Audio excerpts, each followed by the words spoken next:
The first time I saw Maya Torres, she was apologizing to a door. Not even a sentient door, mind you. Just a standard pressure-sealed entryway aboard the Galactic Council's diplomatic station. She'd walked into it, face first, while staring at her datapad. The door, being an inanimate object, remained wholly unimpressed.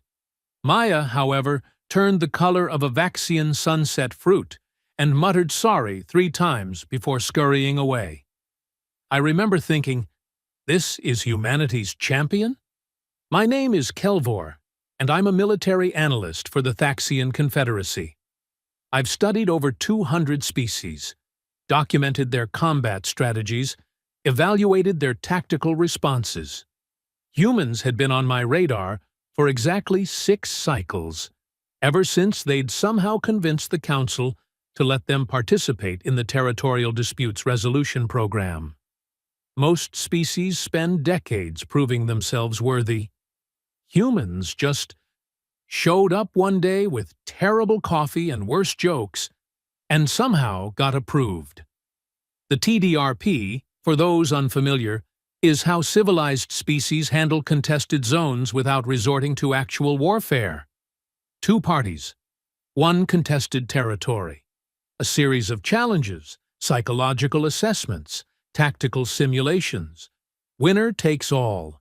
It's elegant, it's refined, it prevents unnecessary bloodshed. Humans, I'd been told, were neither elegant nor refined, but they were persistent, annoyingly so. The current dispute involved the mineral-rich moon of Hexara 9, claimed by both the Korvath Empire and humanity's fledgling colonial administration. The Korvaths were sending Commander Vraxis, a decorated war hero with 17 successful campaigns and a reputation for psychological warfare that made grown Thaxians nervous. They were sending someone who'd literally written the manual on intimidation tactics. Humanity was sending Maya Torres, a 26-year-old xenobiology researcher who looked like she might cry if you spoke too loudly near her. I watched her during the opening ceremonies held in the Grand Amphitheater of Council Station 7. 15,000 spectators from across the galaxy, all gathered to witness this resolution. The Korvaths entered first, Commander Vraxis striding in with 6 honor guards, each one standing over 7 feet tall, covered in ceremonial combat armor that gleamed under the lights. The crowd roared approval. Then came Maya, alone. She walked in wearing what appeared to be a wrinkled jumpsuit, carrying a worn leather bag that looked older than most starships. Her dark hair was pulled back in a messy knot. She was maybe 5'4". She waved awkwardly at the crowd, and the gesture was so uncertain that it actually created a moment of confused silence across the entire amphitheater. Someone in the Korvath section laughed. Then someone else. Within seconds, thousands were joining in. Maya's face went red again. She found her designated platform and stood there, shoulders slightly hunched, studying her shoes like they contained the secrets of the universe. My colleague, Thrix, leaned over to me. He works in psychological warfare analysis. "This will be over in less than 2 hours," he said confidently. "Humans have no idea what they're doing. That one looks ready to surrender before the first challenge even begins." I didn't argue. The evidence supported his conclusion. The arbiter, an ancient Velkari jurist named Sora, activated the ceremonial sphere at the center of the amphitheater. Her voice, translated into 1,500 languages simultaneously, echoed through the space. "Representatives of the Korvath Empire and the Human Colonial Administration, you stand before the Galactic Council to resolve your territorial dispute through sanctioned challenges. 3 trials await you: physical capability, tactical reasoning, psychological fortitude. Do you accept these terms?" Commander Vraxis slammed his fist against his chest plate. The sound rang like a war drum. "The Korvath Empire accepts!" All eyes turned to Maya. She cleared her throat softly. Yes. I mean, we accept. Humans accept. The trials. Thank you." More laughter rippled through the crowd. Arbiter Sora's expression remained neutral, but I caught the briefest flicker of something in her eyes. Doubt? Pity? Hard to say with Velkari. They're excellent at hiding emotion. "Then let us begin," Sora declared. "The first trial, physical capability. You will navigate the gauntlet of perseverance. The course adapts to your species' physical parameters, creating equal challenge for both participants. You may begin when ready." The floor of the amphitheater split apart, revealing the gauntlet below. It was a nightmare of obstacles, barriers, climbing walls, pressure zones, and environmental hazards. Holographic displays showed the course from multiple angles. It looked brutal. Commander Vraxis immediately began removing his ceremonial armor, revealing the tactical gear beneath. His movements were precise, practiced. This was someone who'd trained for exactly this scenario. Maya set down her leather bag carefully. She pulled out a water bottle, took a long drink, then stretched her neck from side to side. The casual nature of her preparation drew more chuckles from the audience. "Participants, approach your starting positions." They descended to the gauntlet. Vraxis moved like a predator, all coiled strength and confidence. Maya walked like someone heading to a particularly boring meeting. The starting klaxon sounded. Vraxis exploded forward with impressive speed, his powerful legs carrying him across the first obstacle series in seconds. He was grace and power combined, moving through the course like it was designed specifically for him. Which, to be fair, it partially was. The gauntlet adapts, but it maintains equivalent difficulty. Maya started jogging. Just jogging. Not sprinting. Not attacking the course with any particular intensity. Just a steady, rhythmic jog like she was in a park somewhere, enjoying the weather. Vraxis reached the first major barrier, a 20-foot wall with minimal handholds. He scaled it in under 15 seconds, muscle memory and training evident in every movement. The crowd cheered their approval. Maya reached the same wall and stopped. She looked up at it, head tilted slightly. Then she walked along its base, examining it from different angles. She spent a good 30 seconds just staring before finally starting her climb. Her technique was terrible. She slipped twice, had to readjust her grip multiple times, and took nearly 2 full minutes to reach the top. "Pathetic," someone in the Korvath section shouted. By the time Maya cleared the wall, Vraxis was already through 3 more obstacle sequences. He was dominating the course, and the scoreboard confirmed it. His completion percentage was climbing rapidly while Maya's barely moved. But something was bothering me. Maya didn't look frustrated, didn't look panicked. She just kept moving at that same steady pace, occasionally stopping to examine an obstacle before attempting it, like she was taking notes for a research paper. The gauntlet's third section included a pressure chamber, where artificial gravity increased in pulses. Vraxis pushed through it with raw strength, his Korvath physiology handling the stress admirably. He emerged breathing hard but victorious, and the time display showed him well ahead of projected completion.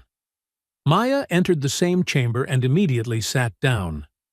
Just sat down. Cross-legged. On the floor. "What is she doing?" Thrix muttered beside me. The gravity pulses hit her, and her body compressed slightly under the force. But she didn't fight it. She didn't push forward. She just sat there, breathing slowly, waiting.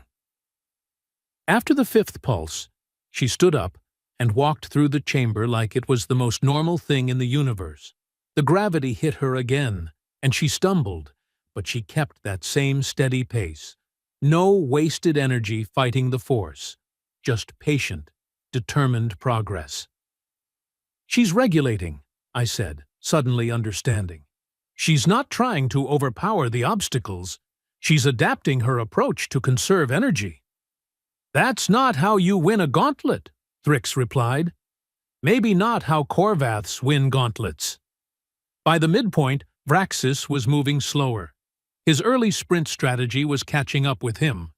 The gauntlet is designed to punish participants who burn out early, and even his impressive Korvath endurance had limits. Maya maintained her pace. That same steady jog. Same careful examination of each obstacle. Same patient approach. The fourth section included a maze with shifting walls and false passages. Vraxis charged in with confidence, using his species' excellent spatial memory. But the maze adapted, closing off passages he'd expected to use, forcing backtracking. Maya entered the maze and immediately pulled out her datapad. She was taking notes, actually stopping to document the wall patterns, creating a map as she went. "She's going to run out of time," someone behind me said confidently. But the scoreboard told a different story. Vraxis's lead was shrinking. Not dramatically, but consistently. Every minute that passed saw the gap narrow slightly. The fifth section was a swimming challenge through a tank filled with thick, gel-like substance designed to simulate high-resistance environments. Vraxis dove in and powered through with pure muscle, his strokes forceful, but increasingly labored. Maya stood at the edge, studying the gel's consistency. She dipped her hand in, testing the resistance. Then she entered the tank and did something I'd never seen before in all my years analyzing combat scenarios. She rotated horizontal in the water and started rolling. Like a log. Using the gel's resistance against itself, creating rotational momentum that carried her forward with minimal energy expenditure. It looked absolutely ridiculous. The crowd was howling with laughter. But she was moving faster than Vraxis had through the same section. The final obstacle was a climbing net suspended over a pit, with sections randomly releasing to drop climbers into foam below. Failure meant restarting the entire section. Vraxis approached it with visible exhaustion, his earlier speed having cost him. He made it halfway before a section released under his weight, sending him tumbling down. He climbed back up, determination carved into his features. Made it further this time before another release. Down again. Third attempt. He was shaking now, muscles screaming protest. But he pushed through, raw willpower carrying him across, even as his hands slipped and his breathing became ragged. He collapsed on the far side, victorious, but completely spent. His time flashed on the board. 43 minutes, 17 seconds. Very respectable. Maya approached the net and stopped. She studied it for a long moment, that same analytical look in her eyes. Then she started tapping sections with her foot, testing their stability. She found a pattern I didn't immediately recognize, then began crossing using only specific intersection points. She moved slower than Vraxis had, much slower, but not a single section released under her weight. She crossed in one attempt. Her final time, 43 minutes, 51 seconds. She'd lost, by 34 seconds. The Korvath section erupted in celebration. Vraxis was helped to his feet by medical staff, receiving warriors' congratulations from his people. Maya sat down heavily on the edge of the course, breathing hard but not gasping. She pulled out her water bottle and drank slowly. "See," Thrix said, "humans don't have what it takes. Too small, too weak, too slow." But I was watching Maya's face. She wasn't disappointed. She wasn't frustrated. She was thinking, The second trial will commence after a 4-hour rest period, Arbiter Sora announced. Tactical reasoning. Both participants will receive detailed briefings on a hypothetical combat scenario and must develop strategic responses. The crowd began dispersing, already discussing Vraxis's dominant performance. I stayed in my seat, watching Maya. She remained at the course edge for several minutes, occasionally glancing back at the obstacles, her expression distant and contemplative. Then she pulled out her datapad and started typing, still taking notes. 4 hours later, we reconvened in the tactical simulation chamber. This was my specialty, the part I'd been most interested in observing. The challenge was straightforward. Both participants would receive intelligence reports about a theoretical conflict scenario and had 2 hours to develop comprehensive strategic responses. Their solutions would be evaluated by a panel of military experts from neutral species. The scenario was complex: a remote mining colony under attack by raiders, limited defensive resources, civilian population requiring protection, multiple simultaneous threats requiring prioritization. Vraxis approached it like the career military officer he was. His response took 40 minutes to formulate, and it was textbook perfect. Defensive perimeters, resource allocation, triage protocols, evacuation procedures, everything you'd learn in any advanced tactical academy across the galaxy. The expert panel nodded approvingly as his presentation concluded. Maya took the full 2 hours. When she finally stood to present, she looked tired. But there was something different about her demeanor now. The nervous awkwardness from earlier had faded, replaced by focused intensity. "So," she began, her voice stronger than before, "Commander Vraxis's plan is really good. Like textbook stuff. Probably what I'd do if I was trained for this."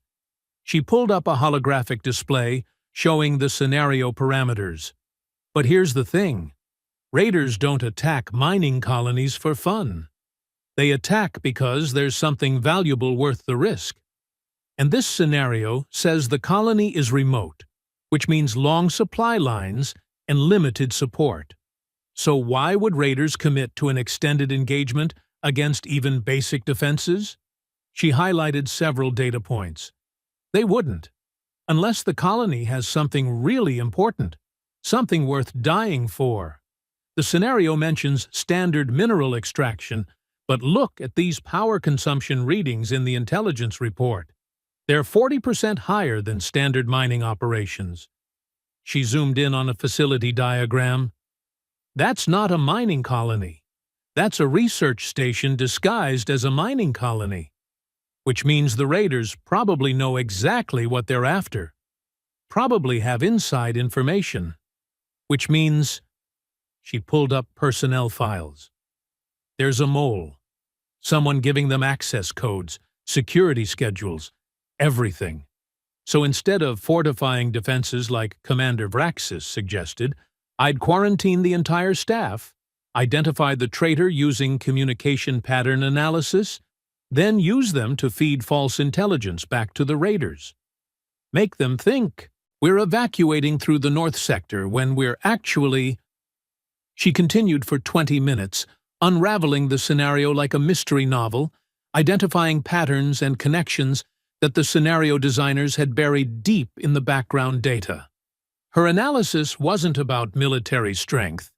It was about understanding motivation, predicting behavior, exploiting assumptions. When she finished, the expert panel sat in stunned silence. Finally, the lead evaluator, a grizzled Thaxian general named Corthan, spoke. "Miss Torres, did you serve in military intelligence?" "No, sir. I study xenobiology, specifically predator-prey relationships and adaptive behavior patterns. Same principles, really, just different context." Another long silence. "Your analysis is highly unorthodox." "Is it wrong?" "No. It's frighteningly accurate. You identified elements of this scenario that we intended as hidden variables, meant to only emerge if participants asked specific follow-up questions. General Corthan glanced at his fellow evaluators, then back to Maya. This round goes to humanity. The amphitheater erupted. The Korvath section was shouting protests. The human section, small as it was going absolutely insane with celebration. Commander Vraxis stood rigid at his platform, disbelief carved into his features. Maya just nodded quietly and sat back down, pulling out her datapad again. One trial each. Everything would be decided by the third challenge. Psychological fortitude. The most unpredictable trial of them all. Arbiter Sora raised her hands for silence. It took several minutes for the crowd to settle. The final trial will commence in 1 hour. Both participants will face psychological assessment designed to evaluate stress management, emotional regulation, and mental resilience under extreme pressure. The specific nature of the challenge remains classified until commencement. As the crowd dispersed again, I made my way down to the preparation area. I wasn't supposed to approach the participants directly, but my curiosity had gotten the better of me. Maya was sitting alone in the human delegation section, still typing on her datapad. "Excuse me," I said carefully. "Miss Torres?" She looked up, and for a moment that nervous expression returned. "Oh, hi. Am I not supposed to be here? I can move if—" "No, you're fine. I'm Kelvor. I'm a military analyst. I was hoping to ask you something." "Sure." She set down her datapad. "What's up?" "That was remarkable. Your tactical analysis. How did you develop that skill?" She shrugged. "I study aliens. You know, non-human species. How they think, how they behave, what motivates them. When you spend enough time watching predators hunt, you start recognizing patterns. Raiders are just predators with better technology." "But you've never been in combat." "Nope, never even fired a weapon. Well, except for this one time with a tranquilizer gun on Kepler 442b. But that was an accident, and we don't talk about it." Couldn't help but smile. "You realize you're facing Commander Vraxis in a psychological challenge. He's trained for exactly this kind of stress." "Yeah." She picked at a thread on her jumpsuit. "I figured that out. He's really good, isn't he?" "He's one of the best." "Cool." She didn't sound worried. She sounded curious. "Doesn't that concern you?" Maya considered the question carefully. "My friend Emma, back home, she studies ants. That's her whole thing. Army ants specifically. And she told me once that when army ants encounter an obstacle they can't overcome individually, they just start building a bridge with their own bodies. Other ants walk over them until enough have crossed to solve the problem. The bridge ants don't survive, but the colony does." She met my eyes. "Humans don't have the Korvath's strength. We don't have Thaxian strategic training. We don't have Velkari wisdom or Mantari telepathy or any of the advantages that make other species great at what they do. But we're really good at one thing." "What's that?" "Being absolutely stubborn about not giving up, even when we probably should." Before I could respond, an announcement echoed through the facility. "Final trial commencing in 30 minutes. All participants report to the psychological assessment chamber." Maya stood up, grabbing her worn leather bag. "Wish me luck," she said. "Good luck, Miss Torres." She walked away, and I found myself genuinely uncertain about what would happen next. For the first time in my career, analyzing conflict resolution, I had no idea who would win. The psychological assessment chamber was unlike anything most species had ever experienced. I'd watched dozens of these trials over the years, and they never got easier to observe. The room itself was deceptively simple. white walls, neutral lighting. 2 isolated pods where participants would sit, completely sealed off from external stimuli. What happened inside those pods was tailored specifically to each individual, designed by advanced AI systems that analyzed psychological profiles and constructed personalized stress scenarios. The goal wasn't to break participants. It was to measure how they responded when everything fell apart. Commander Vraxis entered first, his posture military perfect, despite the exhaustion visible in his eyes. 2 rounds of intense physical and mental challenges had taken their toll, but his discipline held firm. He nodded respectfully to Arbiter Sora before taking his position at the left pod. Maya arrived 3 minutes later, slightly out of breath, like she'd been running. Her hair had come loose from its knot, falling messily around her shoulders. She still carried that ridiculous leather bag. "Sorry," she said to no one in particular. "Couldn't find the right corridor." Several Korvath spectators laughed, but it sounded more nervous than mocking now. Her tactical analysis had rattled their confidence. Arbiter Sora's voice filled the chamber. "Participants, you will enter the assessment pods. The trial will last exactly 1 hour. You may exit at any time by pressing the emergency release, but doing so constitutes forfeit. The evaluation measures not whether you succeed at the scenarios presented, but how you manage psychological pressure when facing impossible situations. There are no right answers. Only your responses matter." Vraxis climbed into his pod, without hesitation. The door sealed with a hiss. Maya paused at hers, one hand on the entry handle. She looked back at the observation gallery, where thousands watched in tense silence. Then she smiled slightly and stepped inside. Both pods went dark. In the observation deck, holographic displays showed biometric data from both participants: heart rate, respiration, neurological activity, stress hormone levels. Everything monitored in real time by medical AI and evaluated by the Psychological Assessment Board. For the first 5 minutes, both participants showed elevated but stable readings, normal stress response to a new environment. Then Vraxis's heart rate spiked dramatically. "His scenario has begun," announced Dr. Thelis, a Velkari psychologist on the evaluation panel.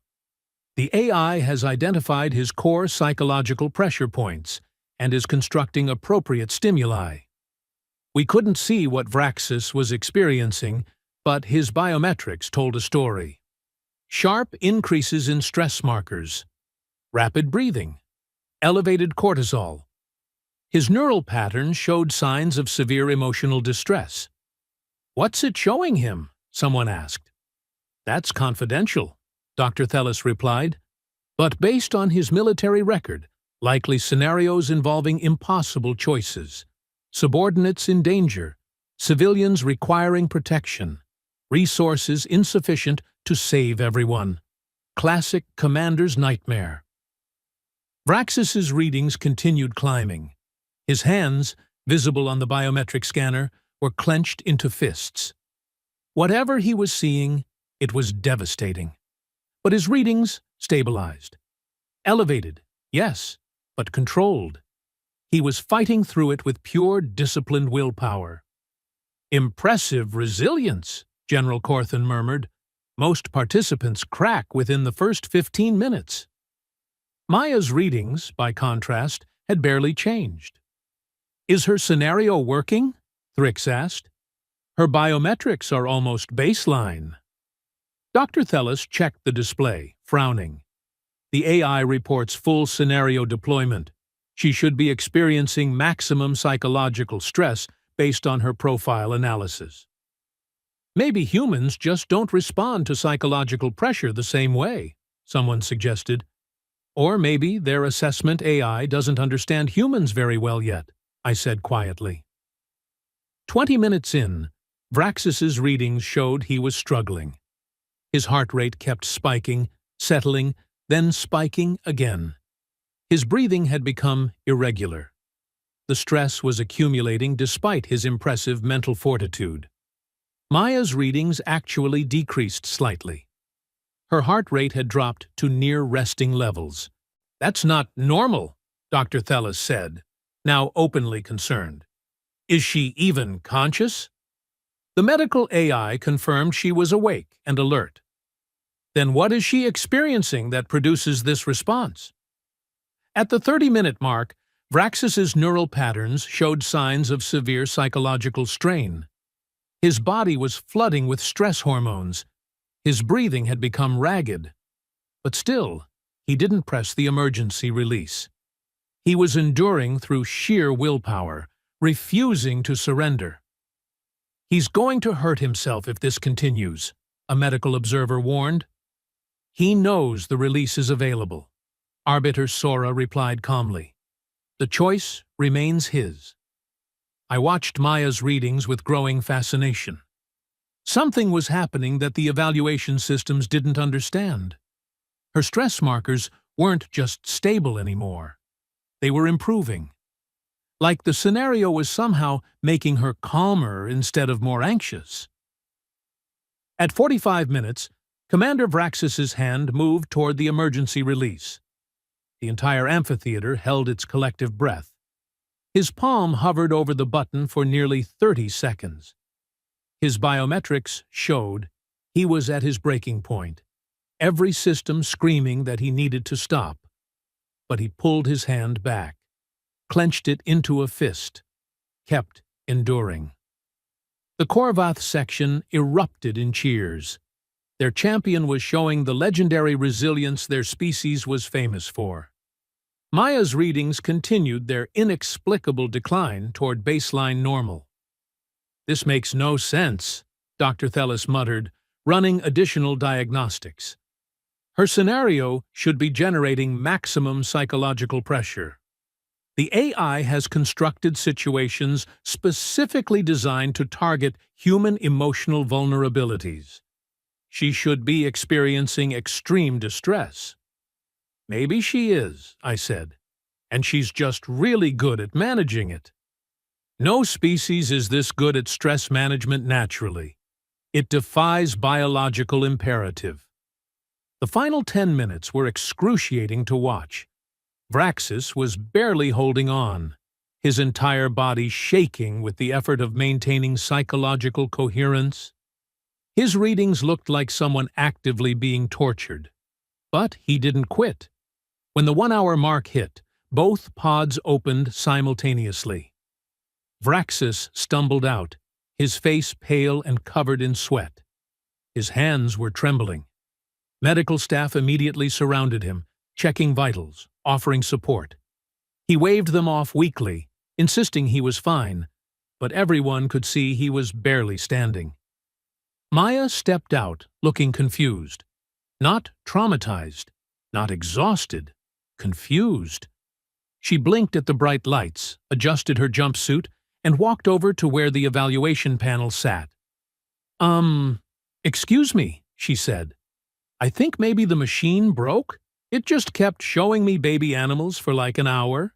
Different species. Some I recognized, some I didn't. Really cute ones, too. There was this thing that looked like a 6-legged puppy with feathers, and I'm not even sure if that's biologically possible, but it was adorable." Absolute silence filled the amphitheater. Dr. Thellis stared at her. "Baby animals." "Yeah. Was it supposed to do something else? Because honestly, it was kind of nice. I study xenobiology, so getting to see infant specimens from species I haven't encountered was actually super interesting. Oh, and there were these little quiz questions about their care requirements, which was fun. I think I got most of them right." More silence. "The AI," Dr. Thellis said slowly, "constructed a psychological stress scenario based on your profile. It determined that your primary source of anxiety stems from fear of inadequacy and letting others down. It should have shown you scenarios of failure, disappointment, people depending on you that you couldn't help. Maya nodded. Yeah, that would definitely stress me out. So why did it show you baby animals? I don't know. Your machine, not mine. Dr. Thellis frantically consulted with the AI systems, pulling up logs and data streams. Her expression went from confusion to shock, to something approaching disbelief. It did construct stress scenarios, she said finally. Dozens of them. Situations where you failed critical tasks, disappointed colleagues, let down people who trusted you. It deployed all of them. But I saw baby animals. Because after deploying each scenario, the AI recorded your psychological response. And every time, within seconds, your stress levels decreased instead of increased. The AI interpreted this as scenario failure and kept adapting, trying to find what would generate appropriate stress response. It eventually concluded that showing you positive stimuli and measuring baseline happiness was more valuable data than continued failed stress deployment. Maya tilted her head. So it gave up trying to stress me out? In essence, yes. Huh. Weird. Thrix leaned over to me. That's not possible. No one adapts to psychological stress that quickly. The AI should have found something that worked. But I was starting to understand. I'd spent the entire day watching Maya, seeing how she approached every challenge. The pattern was consistent. She reframes, I said, every obstacle, every challenge, every stressful situation. She immediately recontextualizes it into something manageable. The gauntlet became an interesting physics problem. The tactical scenario became a mystery to solve. The psychological stress became an opportunity to prove she could handle pressure. That's not a learned skill, Thrix protested. That's personality. Exactly. You can't train someone to have that kind of adaptive mindset. Either they have it or they don't. Arbiter Sora stood, commanding attention. The evaluation panel was conferring rapidly, reviewing data, arguing in hushed voices. Finally, General Corthan stepped forward. His expression was troubled. This is unprecedented, he began. Commander Vraxis demonstrated extraordinary psychological resilience. His ability to endure extreme stress through disciplined mental fortitude is among the highest we've measured. His performance honors the Korvath military tradition. Vraxis straightened slightly, pride cutting through his exhaustion. However, Corthan continued, the purpose of this trial is not to measure endurance of suffering. It's to evaluate psychological fortitude, which encompasses not just the ability to withstand stress, but the capacity to manage, adapt, and maintain functional cognition under pressure. He glanced at his fellow evaluators, who nodded reluctantly.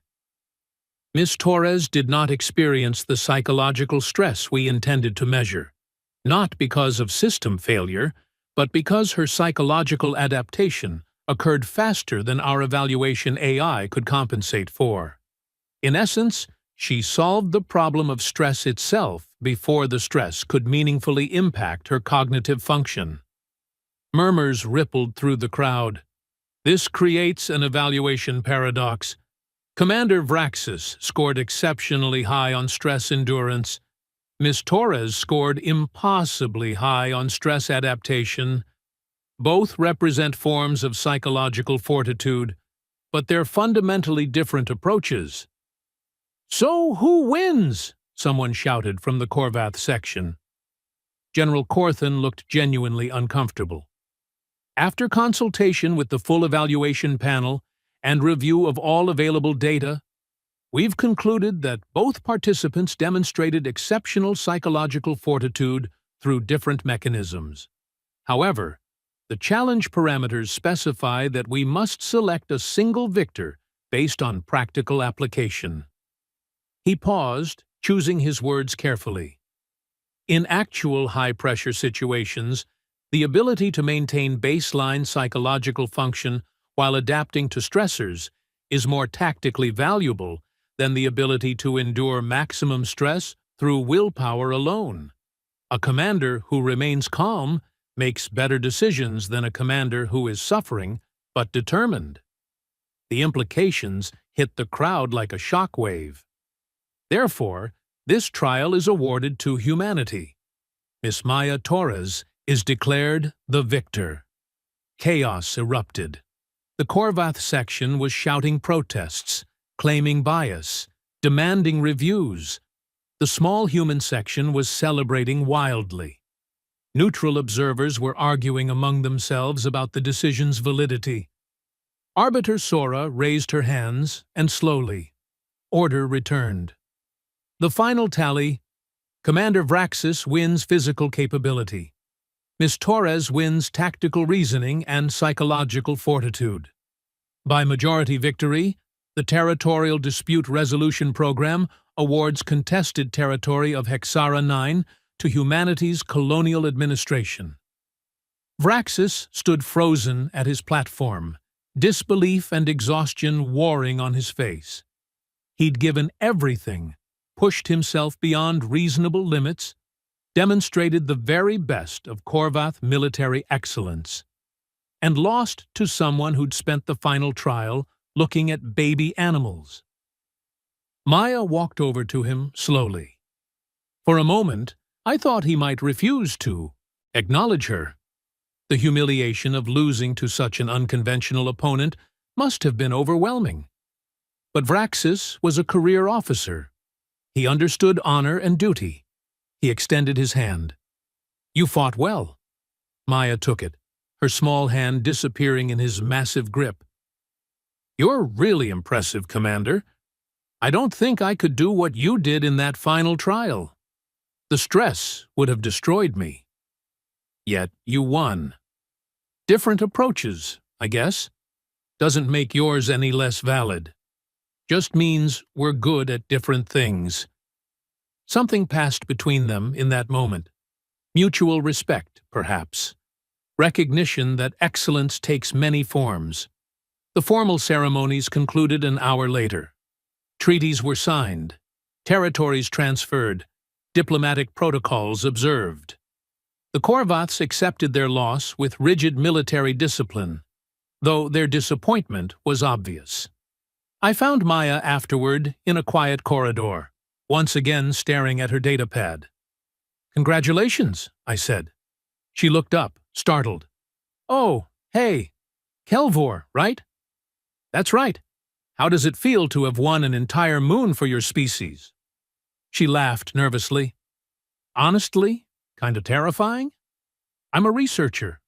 I study alien ecosystems. I have no idea why they sent me instead of an actual diplomat or military person. Perhaps they understood something the rest of us didn't." "What's that?" "That humanity's strength isn't in matching other species at what they do best. It's in approaching challenges so differently that traditional advantages become irrelevant." Maya considered this. "That's a nice way of saying we're weird." "Weird works, apparently." She smiled, then pulled up something on her datapad. "Want to see something cool?" "Sure." She showed me images from her research. Alien creatures from dozens of worlds, each one adapted to survive in impossible conditions. Predators that looked like nightmares. Prey species that had evolved incredible defensive mechanisms. Entire ecosystems built on principles that seemed to violate logic. "Life finds a way," she said softly. "That's what I learned studying xenobiology. Doesn't matter how impossible the environment seems. Doesn't matter how much the odds are stacked against survival. Life adapts. It persists. It finds solutions that nobody predicted." She looked up at me. "Humans are just another form of that. We're not the strongest or the smartest or the fastest, but we're really, really good at finding ways to survive and succeed when everyone expects us to fail." "The galaxy is learning that lesson," I said. "Thanks to you." Thanks to all of us. I'm just the one who happened to be here today." She started to walk away, then paused. "Hey, Kelvor, can I ask you something?" "Of course." "That thing you do, analyzing combat strategies and conflict resolution, do you ever publish your research?" "Sometimes. Why?" "Because I'd love to read it. Understanding how different species approach conflict is basically applied xenobiology. Different perspectives on the same problems." I found myself smiling. "I'll send you my latest papers." "Thanks. And hey, if you're ever interested in xenobiology research, I could use someone who understands tactical thinking. Predator-prey dynamics are basically military strategy with teeth." "I might take you up on that." She grinned, waved awkwardly, and disappeared down the corridor, probably getting lost again on her way to wherever humans go after winning territorial disputes. I returned to the observation deck, where Thrix was still reviewing data from the trials. "That was the strangest resolution I've ever witnessed," he said, without looking up. "Strange, but effective. The Korvaths are furious. They're claiming the evaluation criteria were biased against traditional military excellence." "They're not wrong," I said. "But that's the point. The resolution system is designed to prevent war by forcing species to compete in ways that don't favor pure military strength. Otherwise, the strongest species would just take whatever they wanted." "Still feels wrong. Vraxis was clearly the superior warrior. But Maya was the superior problem solver. And, in the long run, that's what keeps civilizations alive." Thrix finally looked up from his data. "You think humans are going to be a problem?" I thought about Maya apologizing to doors, rolling through gel-filled tanks, studying obstacles instead of attacking them, turning stress scenarios into learning opportunities. "I think humans are going to surprise us," I said finally. "Repeatedly. In ways we won't see coming." "That's not an answer." "It's the only answer I have." 3 cycles later, I received a message from Maya. She'd published a paper on adaptive survival strategies across multiple species, with a section on how military tactical thinking could inform ecological research. It was brilliant, unconventional, and absolutely infuriating to traditional xenobiologists.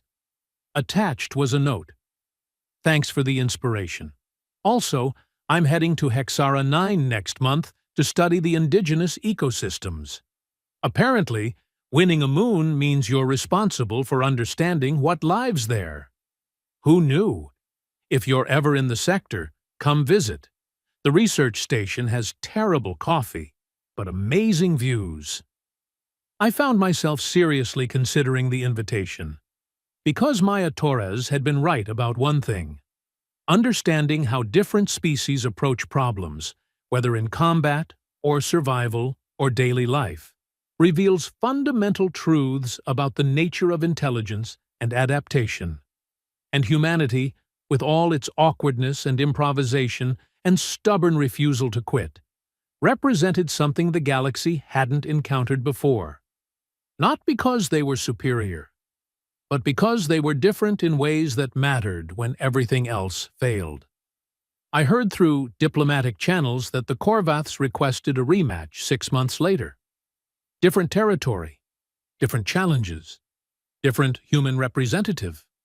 The human who showed up was a retired firefighter named Marcus Webb, who spent the entire physical trial making jokes, and finished second, but seemed perfectly happy with the result. He won the tactical trial by suggesting they just share the disputed territory instead of fighting over it, which so confused the evaluation panel that they spent 3 hours debating whether that was allowed.